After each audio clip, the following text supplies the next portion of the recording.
Perfect. Well, good afternoon. I'm Jim Winship, and what we're doing today is looking at the issue of goal setting within case management. As Rachel was talking, I'm going to talk a little bit about goal setting in general. But when we, hold on just a second, I'm having a little trouble with my computer, and now I don't. So let me just go back. So what we're really talking about, and the brunt of the presentation will really be on SMART goals. SMART goals, the idea of making sure that goals and then action steps are specific and measurable and attainable and relevant and time-bound as well. And we'll go into all of those. But I really wanted to start with the issue about why we use goal setting, and along with the why, a little bit of the where. So we use goal setting within a plan change process.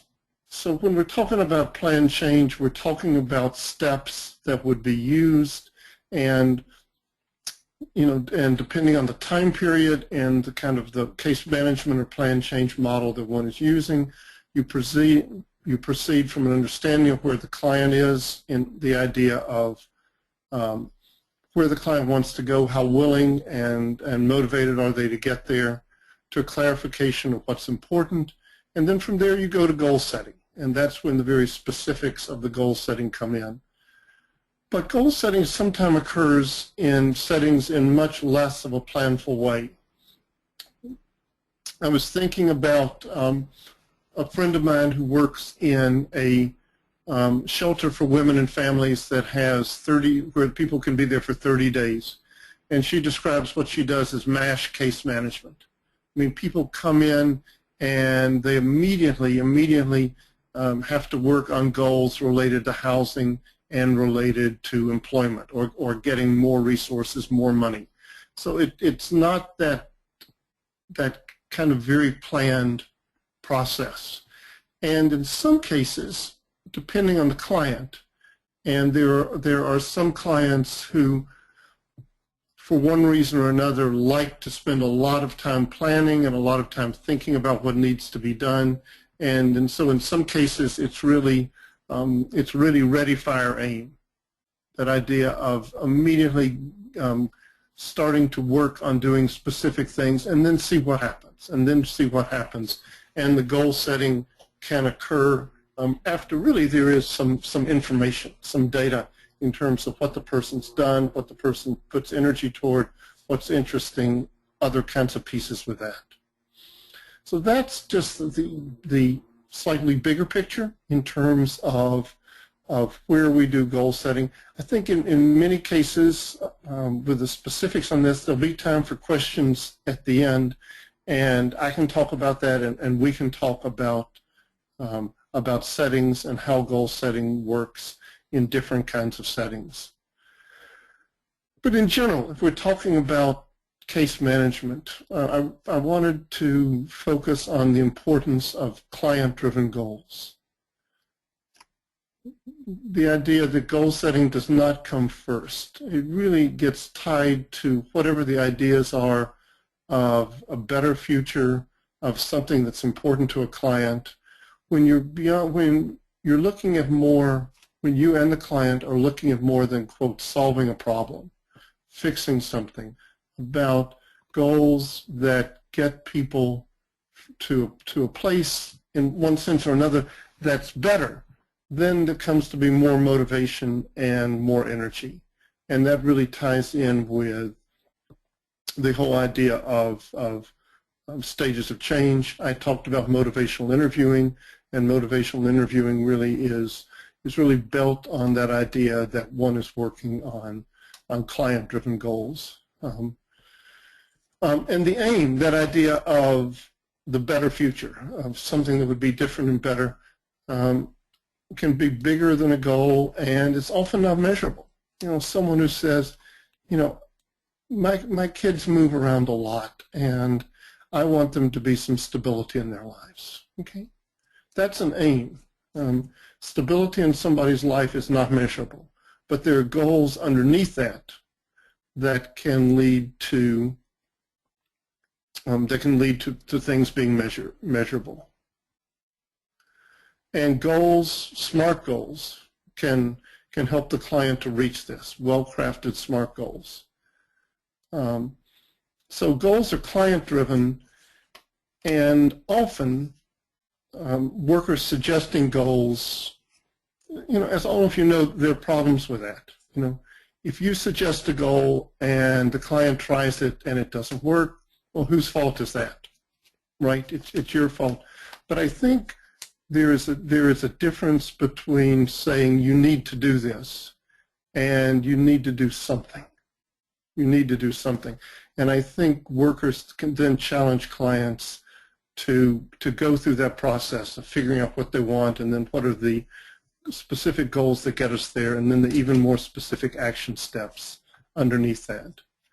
So back to SMART goals. And the 5 pieces of that are specific, measurable, attainable, relevant, and time-bound. And I want to walk through those with a few examples. And I want to start with specific and measurable, because they're different and they're very similar. Essentially, one does both. One needs to do both at the same time.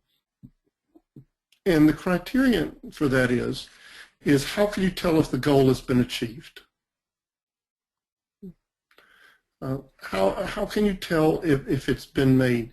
If you can't tell, then it may be bigger than a goal, it may be an aim, or it may be that it just needs to be done in a way that one can tell, that one can tell if it has been achieved. And in order to do that, something needs to be counted and recorded. If it has to do with a behavioral goal, if it's anything related to somebody's behavior, needing to change behavior, then need to figure out a way to do that. Often scaling works. On a scale of 1 to 10, how are things going this week? And I was thinking about the example of someone who's had a lot of trouble holding on to a job. And I think we've all had clients who have trouble holding on to a job more than 2 to 3 months. And then with a piece of that then is to figure out, okay, so what does one need to do on that general idea of holding on to a job for a longer period of time? And the goal may have something to do with getting to work on time every day, or getting to work on time.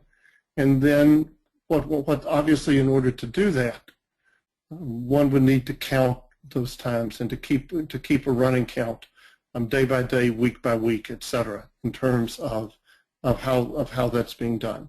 If, and this goes from goals to action steps, if we're talking about measuring something, and this might, if we use the same thing about being able to hold on to a goal, about being able to hold on to a job, one of the action steps might be able to not react when a supervisor says something that otherwise would provoke or irritate the worker. And so one way to do that is to say, on a scale of 1 to 10, how did you do today? How did you do today? How did you do yesterday? Tuesday of the week, Monday of the week, etc. So those get counted, those gets reported, those gets talked about.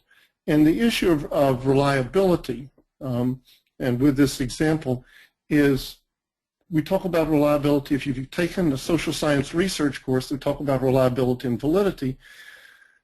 If it's the same person doing the scale, using that kind of scale every week, every day, reliability is not an issue. So another kind of example from this. So after I leave this webinar, a little bit later this afternoon, I'm going to talk to my doc because I've got a knee that I'm afraid needs some work. I had the meniscus repaired on the other knee 3 weeks ago. I had run for about 30 years, and it was kind of folly to think that one knee would be okay and the other wouldn't. But one of the things that he's going to ask me is, on a scale of 1 to 10, how's the pain from the knee?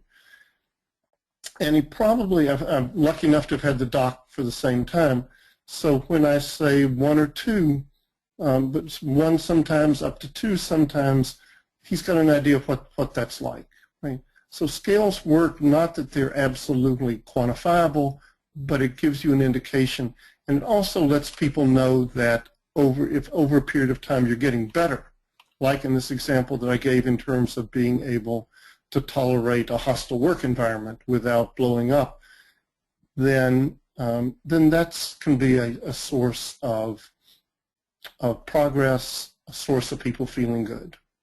So they're specific and measurable. The next item is then attainable. How is this possible to do? And I think that I'll continue to talk during this presentation about the skill that's needed in terms of goals. So you're really trying to get a sense from the client in terms of what the person has done in the past, what seems to be possible, and then aiming the goal aiming the goal that relates to that. There's a term in social science research called the zone of proximal development.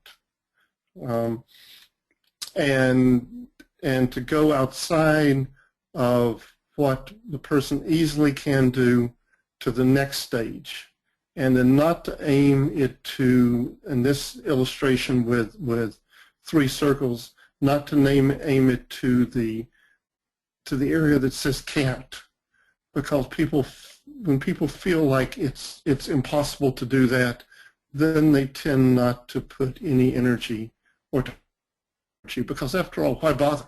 It's really not going to work at all.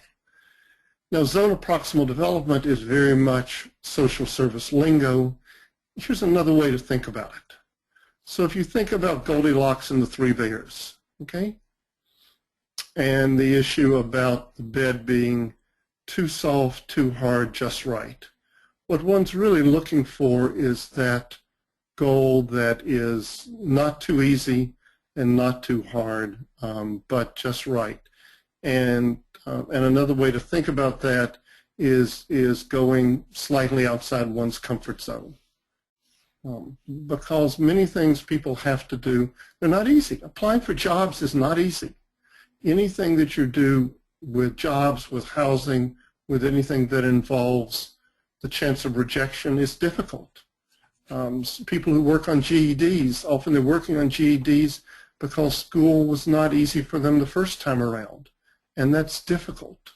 And then part of the skill is working with and encouraging people on goals that are attainable and will really move them toward that preferred future.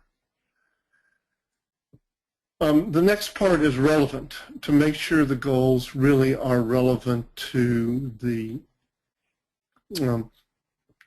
overall aim, to the better future. And some versions of the SMART use for the R realistic. I think realistic falls within attainable.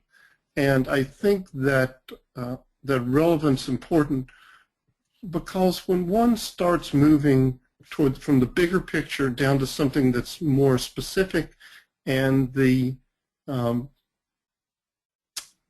what is said is that it needs to be measurable. You need to be able to say if you've achieved this.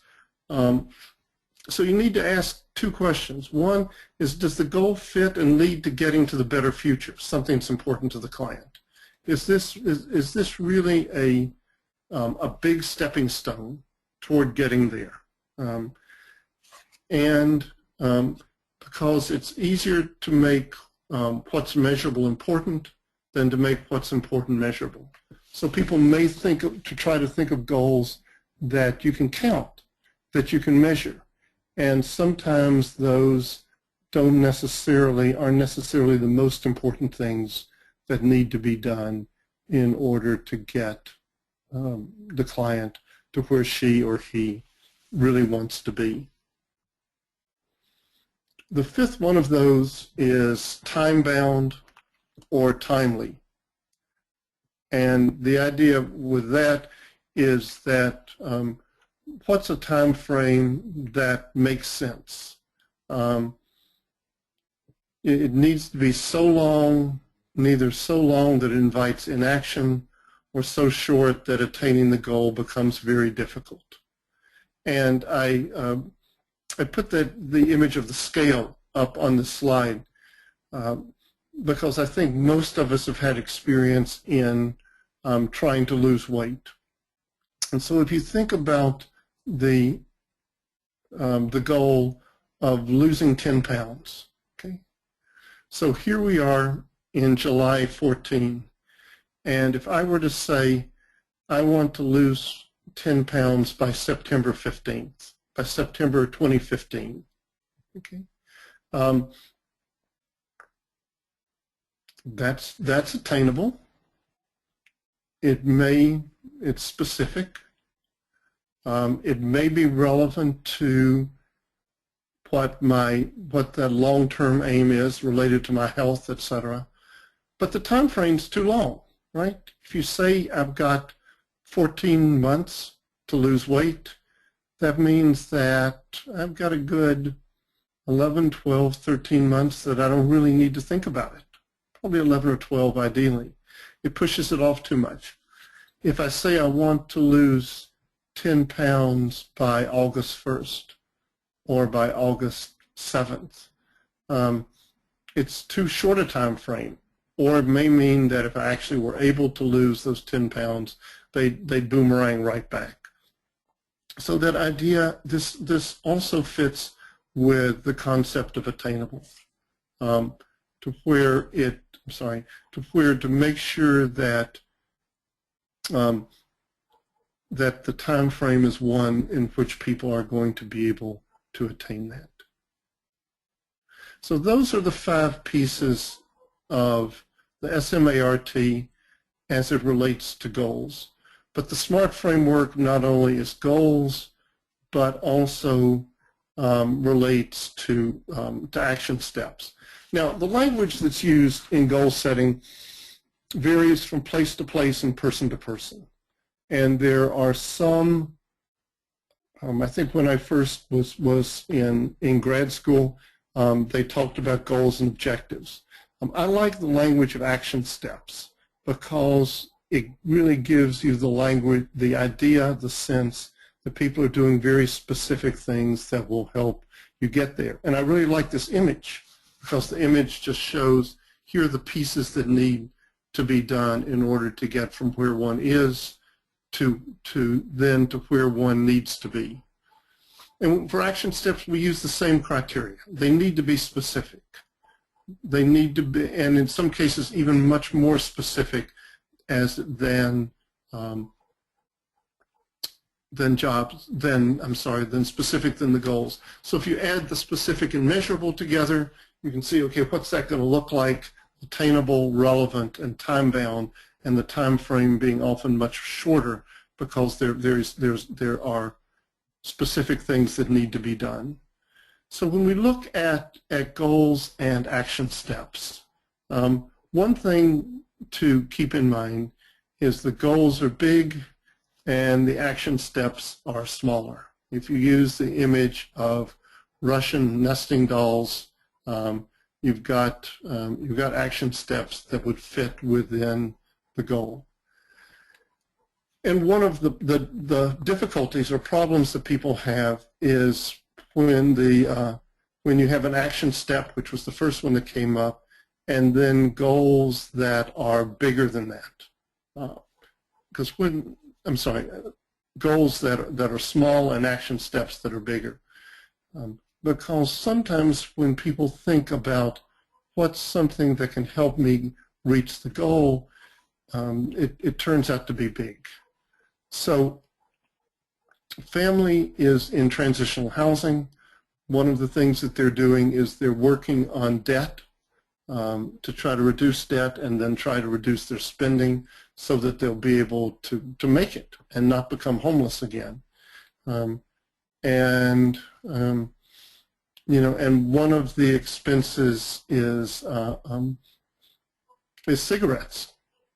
Right? They've just moved into transitional housing. Life has been really complicated, and so it says, well, if I were to quit smoking, it could save me this much money.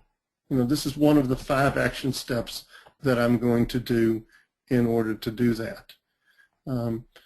And what then needs to be taken into account is how big a deal is it for that person to quit smoking. My own experience, and it's been decades and decades since I quit smoking, was that it was possible at a time in which my life was relatively stable. That one of the things that cigarettes do is that they help people manage stress. And so if someone is trying to do a number of things at the same time, that can be difficult. There's some really interesting research from Chip Heath, who says, we have a limited amount of willpower, and the more things we try to do at one time, the less we are likely to accomplish. And I'll kind of come back to that when we talk about the issue of how many goals. But to make sure the action steps are not bigger than the goal itself, that you have smaller things that help you reach the goal. And that's difficult because, individuals and families don't just have one problem. It's a range, it's a web of things, and they're interconnected and they're complicated. But think about how much time and effort will things take in order to do that.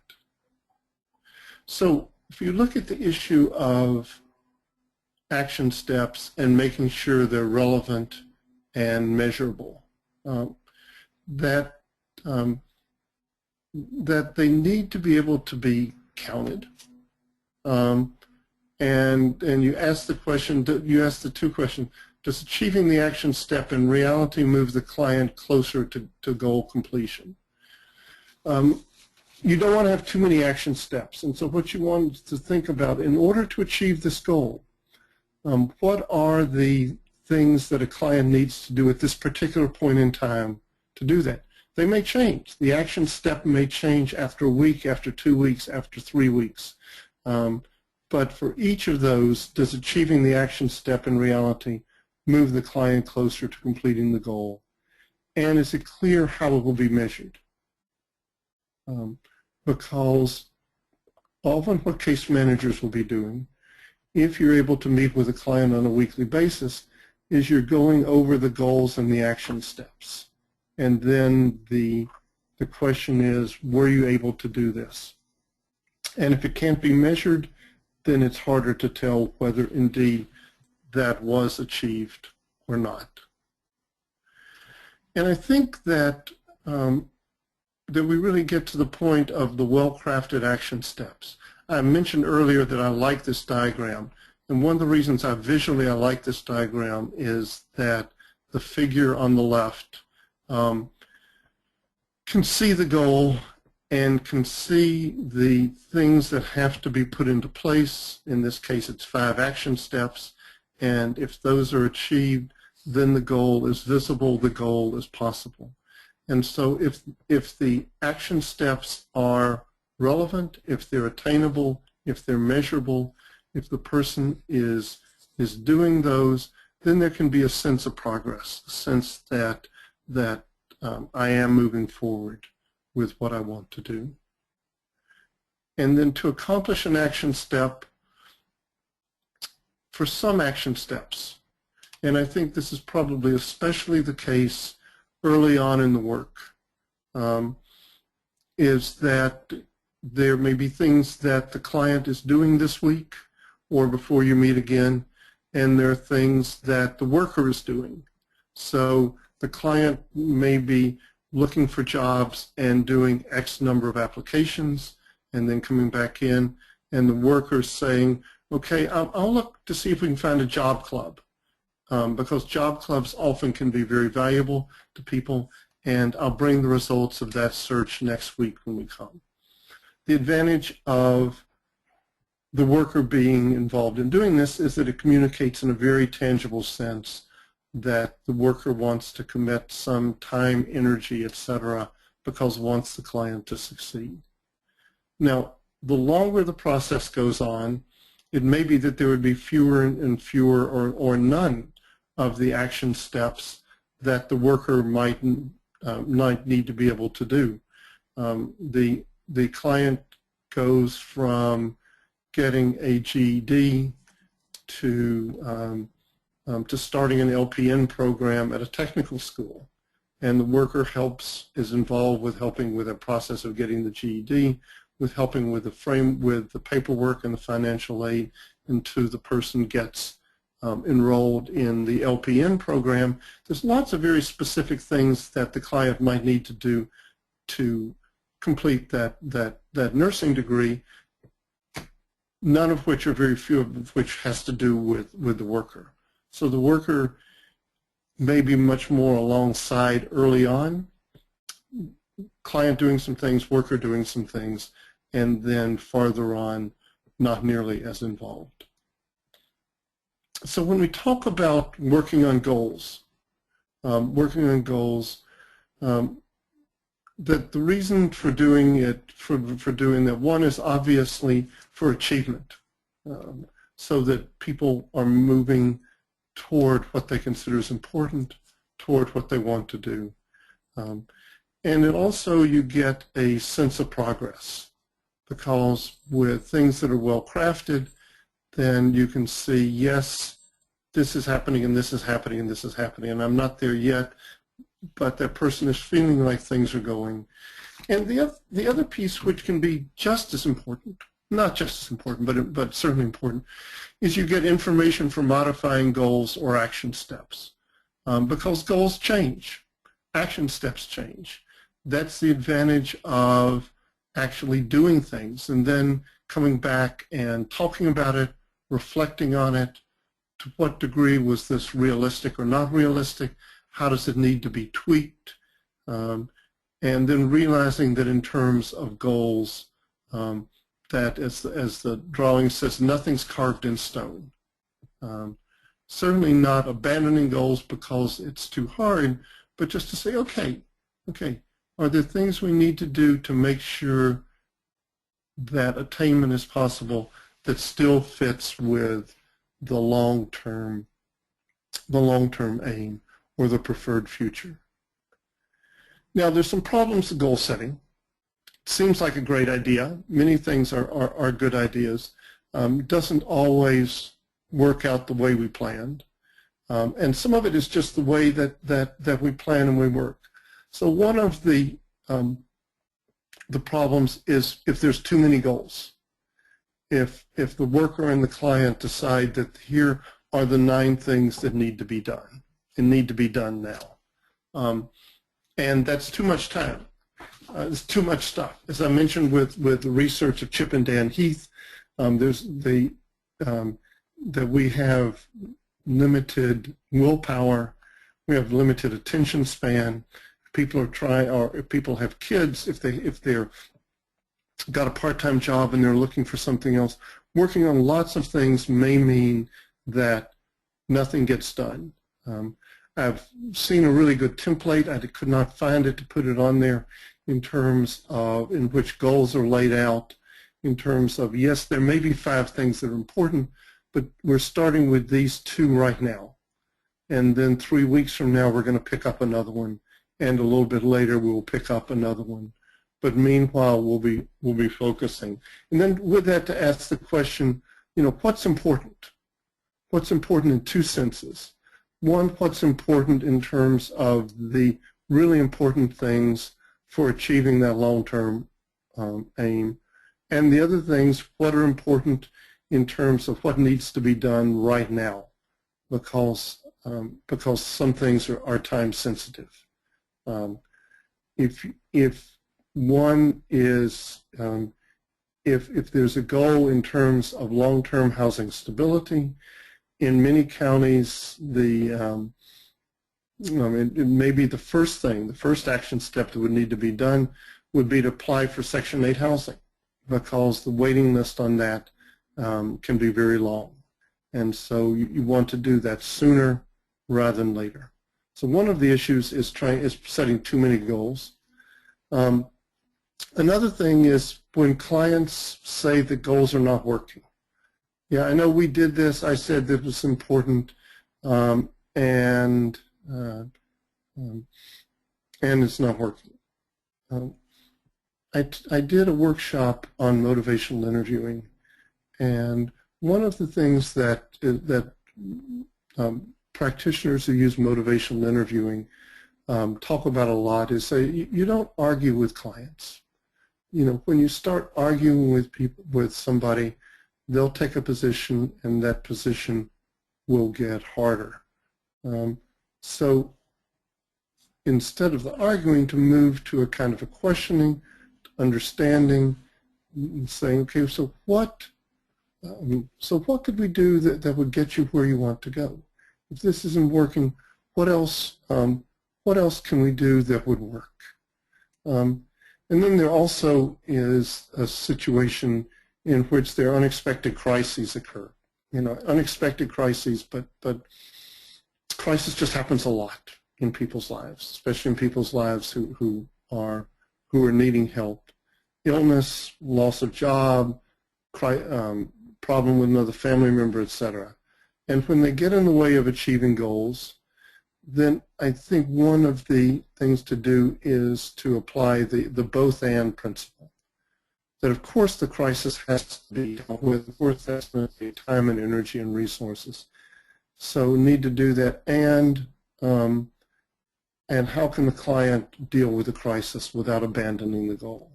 And so that's the question. They're saying, yeah, I know that. So what do we need to do? Do we need to slow down? Do we need to focus on just a couple of things so that things don't get dropped and then don't get picked up till later? And let me see. Tied into, oops, I'm sorry, I'm having a little trouble with my computer.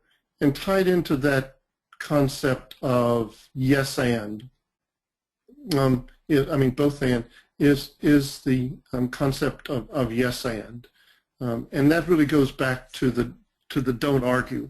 When people talk about difficulties with the goals, it's yes, I understand that. Yeah, I can see this, and then one adds on something that shifts the perspective or shifts the frame in terms of, yes, yeah, I can see how this is not working, and I'm wondering what would make sense for you to do in order to get where you want to go. The yes and principle comes into play in many, many aspects of our life.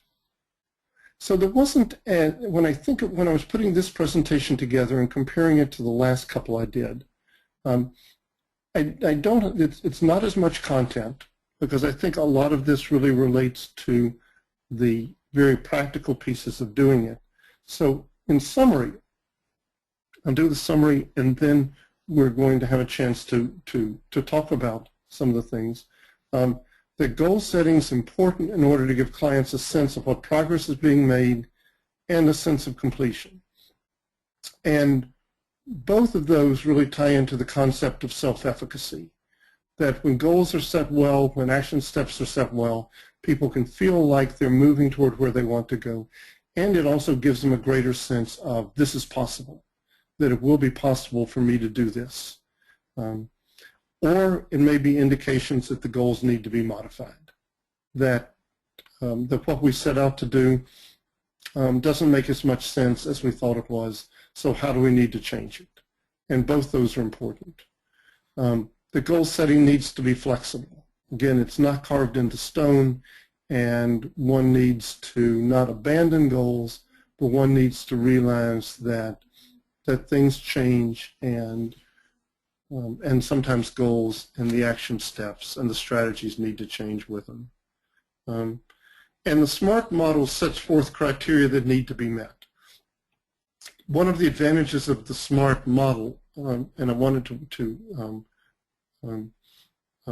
wait to talk about that, is that it combines, I think it hits the 5 things that are most important, It does that in a way in which you can remember them because of the mnemonic, because of the SMART.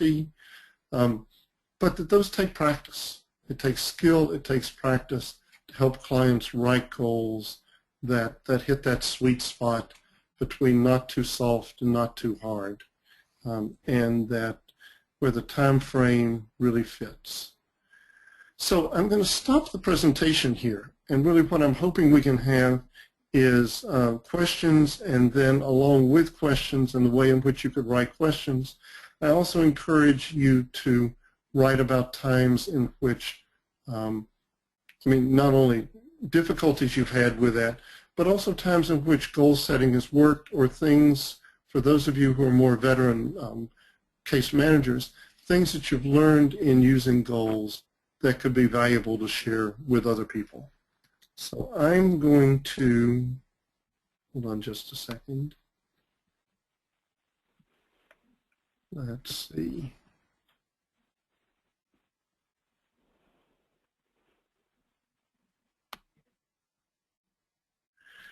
Rachel, we're not up to the big screen of my of your webcam? Yeah. Let me see if I can do it from mine. I think does you that can do change that from yours there. too? Let me just see, or if this does it. Oh, I lost your webcam completely now. Okay. Yeah, I've got the webcam. I was trying to figure out a way to maximize that.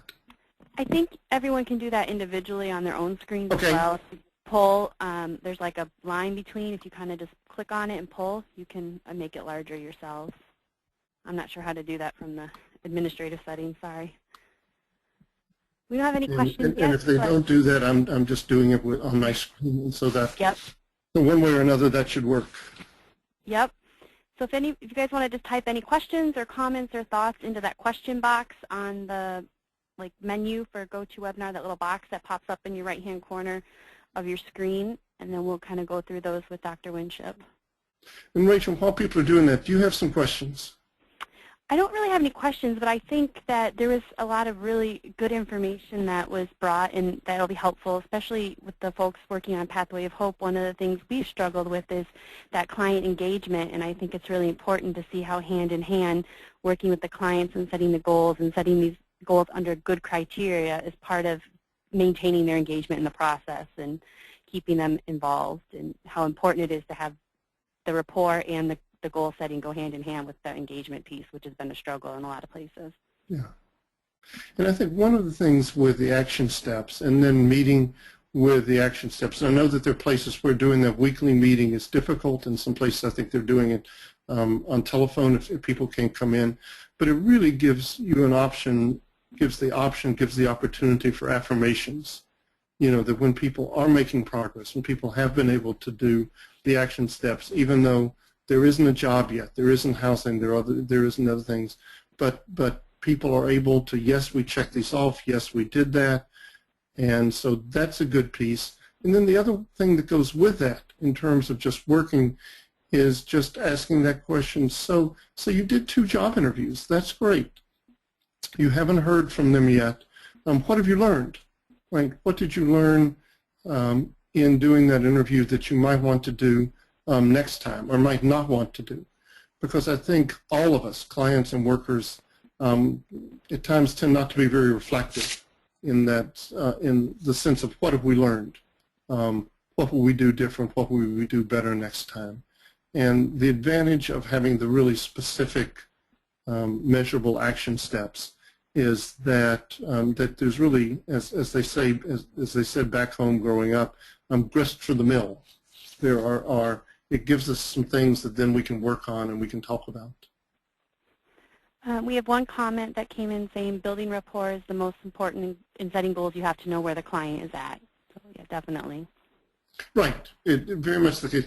And the better we are at listening, the more curious we are, then that can help. And there are kind of questions that relate to just really strengths-based case management, and the kind of questions about asking, well, what did you do?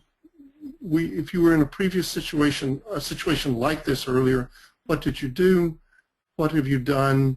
And tell me about some times in your life when you felt like you were doing things well, when things were going well, what was going on, and trying to get all of that kind of information really can help in terms of just building on skills and building on strengths when one is doing that goal setting.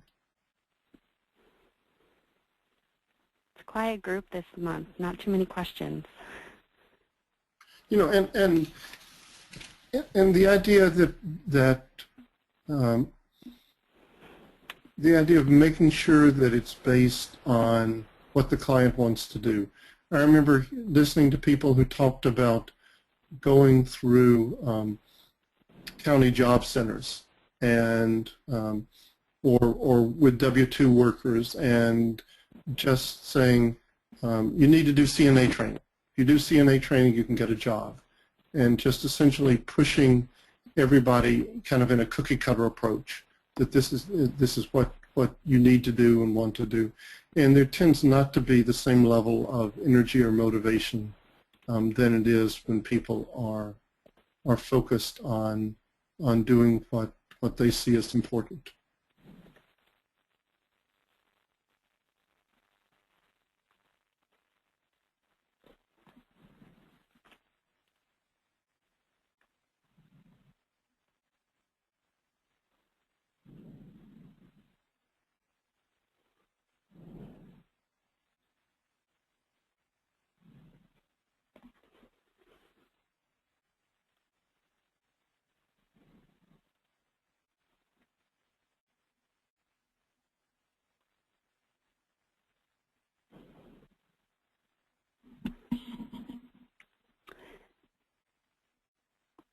Does anyone else have any other thoughts or questions before we wrap up?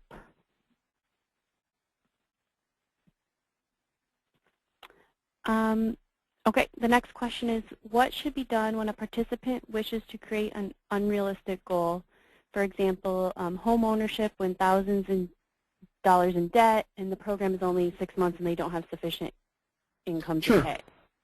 Sure. Then I think that's two answers to that. One is the kind of the affirmation of the idea of home ownership.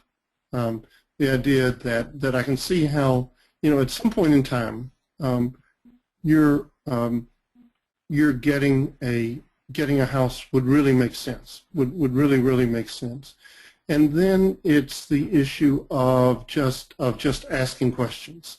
And in some ways, what the action steps with that might be would be getting the client to find out the kind of information in terms of creditworthiness, in terms of saying, okay, so see if you can find this out, and then come back next week, and I'll see what I can find. I'll look for this, and then we'll talk about that. And then what you don't have is the worker saying, I don't think this is realistic, and so you get into well, yes, I do. No, you don't. But you would come back with information. It would come back from information was. So I talked to the banker, and this is what the banker said in terms of debt. You know, saying that once this much debt was paid off, once you had a credit score that looked like this, then home ownership could be possible. So then what it might be is that there would be other housing goals that would be there, but then you've got another goal just in terms of debt, you know, and with debt, you know, credit score as a goal doesn't really make sense. What makes sense is doing the kinds of things that lead to a better credit score. So I think what you do is you encourage the long-term aim, and then you make sure that the client, and with the client you're working through to where there's a process to where the client will realize that at this very specific point in time, in 6-month period, this isn't just feasible. Okay, we have another question saying, how do you engage clients who are not motivated to set goals? I think then what you do, and I think some of that is listening and listening well, and then trying to figure out what's important to them in terms of their future, if it's their family's future, if their child's future, etc. So you don't start with the goals. You start with trying to get a sense of what's important in the life, and then what are the kinds of goals that that could get you there. And if and then this also may go back to the issue of stages of change, and that people may just kind of feel stuck. And then the work really is, it may be some very specific things people need to do immediately if they're homeless or if they're on the verge of homelessness. But then also it's the piece about just trying to help them think about life being better. If people are in the crisis mode, and I often use the term stuck in the eternal present, it's really hard to think about things being different and better. And some of the work may be just to help people to envision that.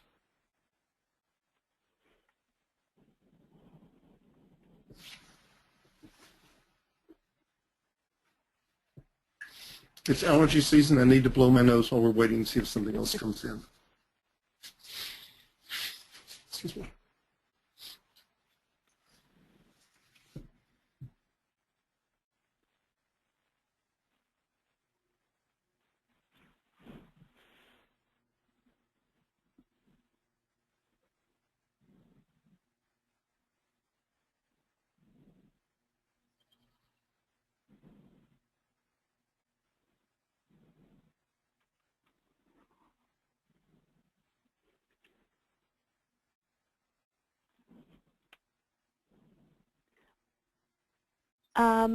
There's a question saying, can you quickly review the AR&T for action steps? Sure.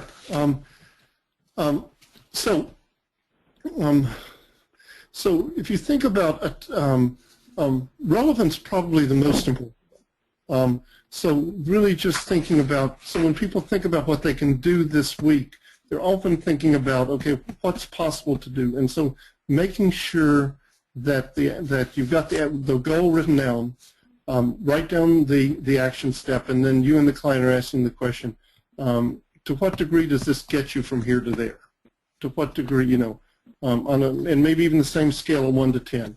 If you were able to achieve that, how much is it going to move the needle? How much is it going to change that?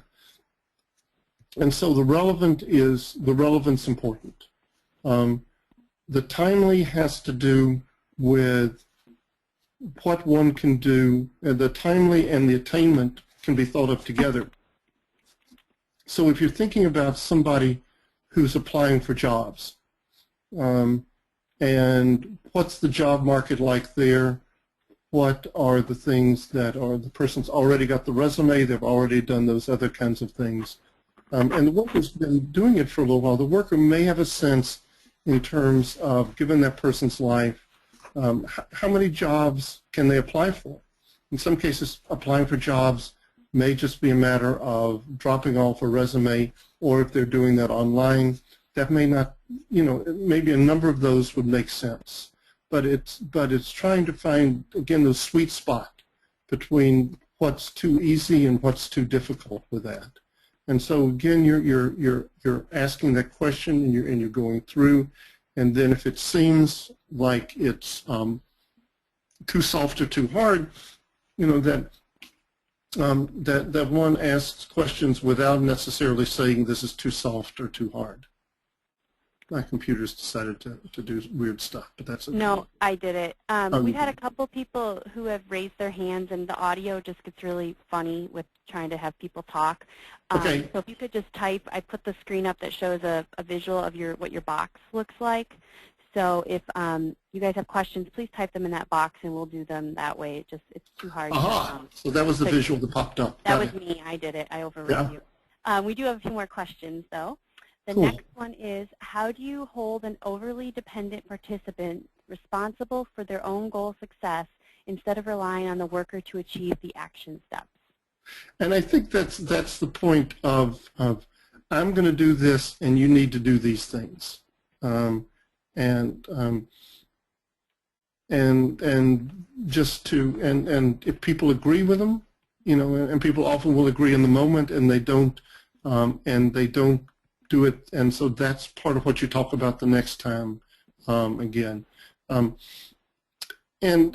And sometimes when people are overly dependent, I mean, there are several things. There are, in some cases, it's learned helplessness, in that that somebody has always stepped up. If they couldn't do that, an aunt, somebody would do that. So not succeeding and not doing something is a prerequisite for someone stepping in, and the worker's not going to do that. In some cases, it's just real lack of confidence in being able to do that. And so what may need to be done with the action step is then to spell it out in very concrete terms, okay, and maybe break them down even smaller. Okay, here's what would need to be done. Here are the things that you could do. You can do this, and then after you do this, and you do this, and you do that, so that people see that it's possible, see that it's something that they can do, and then if that's agreed on, and next week come back and it hasn't done, then that's really what you're talking about. Okay, the next question. Do you introduce goals? I'm not sure if they mean by finding out what is important to the client or to find out what is important to the client, then try to get them to think about how to get them to their answer. I mean, as I understand the question, in some ways, and it can go both ways. I think oftentimes if clients set a couple of goals and they're working on a couple of things, and the client realizes that they're spending a lot more energy on one than the other, that may give you a sense of what's important. That may give the client a sense of that I said this was important, but this is what I find myself spending more time on, and so this may be what is most important, or it may be because it's easiest, and so that's another kind of an issue. The difficulty in stating things linearly, saying we're going from aims to goals and then from action steps, is that the interactions from workers to clients doesn't necessarily start from, okay, the first time we meet we engage, the second time we do that. Often with Pathway of Hope, by the time when the real first work as a Pathway client starts, the worker and the client may already have known each other for a period of time because of the transactional work of the person coming in needing emergency assistance, needing food, etc. And there may already have been some conversations that led to that. I think the one thing to keep in mind is just to make sure on an ongoing way that the goals really are what the person is spending time on are things that are important to the client. Maybe not what the client would most want to do, but that they're really important. Okay. Next question is, if it has been told to you that a client took their first larger check and bought a deluxe cell phone and plan, and then asks for diapers a week later, should we discuss this with them? Yes. Yes, definitely. Because I think one of the things that you and then I think the way we can discuss that is the kind of the help me understand questions. So help me understand why you need diapers. Given there's this, and so that's that one very specific piece. But then I think that also leads into assuming this is somebody that one's working with in Pathway or others, just in terms of spending and budgeting. As you guys know, that many people, probably the vast majority of people in the United States, regardless of their economic situation, do a lousy job with budgets. Don't set budgets, don't follow them, etc. It becomes really critical if people are trying to move to a time of more stability, and so then getting a sense of of that issue with the phone and the plan. And the plan's probably even much more of an issue than the phone, because the plan's an ongoing expense that the person's going to have. And then just talking about what the implications of that are. You know, it's the advantage of going out and spending money is that it releases endorphins. It's pleasurable. You know, it's nice to have a good new phone that does neat stuff. And then just to kind of talk about that in the context of what the client's working on. All right, one more question we've got is what changes in goal planning should be considered when setting goals for a developmentally delayed participant? That the worker's much more involved and active in the trying to get the idea of something, but you're much more involved. In a way, I'm going to say this, I'm not sure it's true, but it's what comes to mind. But it's very similar to working with people in crisis. You know, people who the house has been destroyed by tornado, a life partner has died unexpectedly, all of that, and the person's just not functioning well. And so the worker is much more directive in terms of what needs to be done.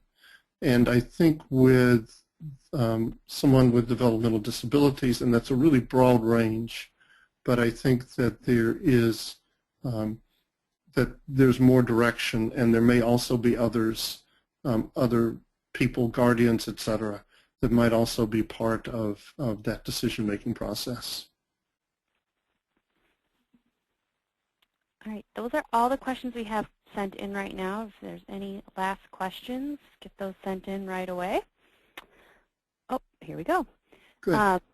I'm currently working with a client on helping to manage her son's behavior. She appears to be interested in my suggestions, but then returns the following week and explains that her husband disagrees.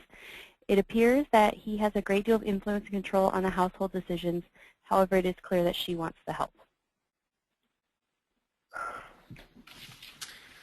That's a tough one. That's a tough one because anytime that you have, you know, two adults, two parents, and they're not in agreement on what they're doing with behavior, it's really difficult. In the best of all worlds, the husband would be involved in those discussions, and oftentimes that's not the case. And so the discussions might be about what's possible for the client to work out with the husband in terms of behavior and way the child's treated, etc. And then to start with that idea of what's possible. It still sounds like a better situation than the situation in divorce and joint custody, where a child has to go from completely different parenting styles from one to another twice a week, and that's difficult for the child, and that's difficult for the parents. And so the issue might just be what's possible. You know, what could the husband agree to on the basis of consistency, and that might be processed with a worker. All right, anyone else? I think that is all of the questions. I don't know if you have any last thoughts, or otherwise we're about done. No, I appreciate the opportunity to be here with you. You guys do good work, and from where I am, it's a beautiful day. I found myself looking up once or twice. I'm doing this from home, and there's squirrels dancing around outside, and so that took my attention. And so after I go get the probably bad news from the doc about my knee, I hope to be out some in the early evening. So take care, everybody. All right. Thanks, everyone. We'll get the information sent for next month's webinar out soon. But if you have any questions in the interim, just let us know.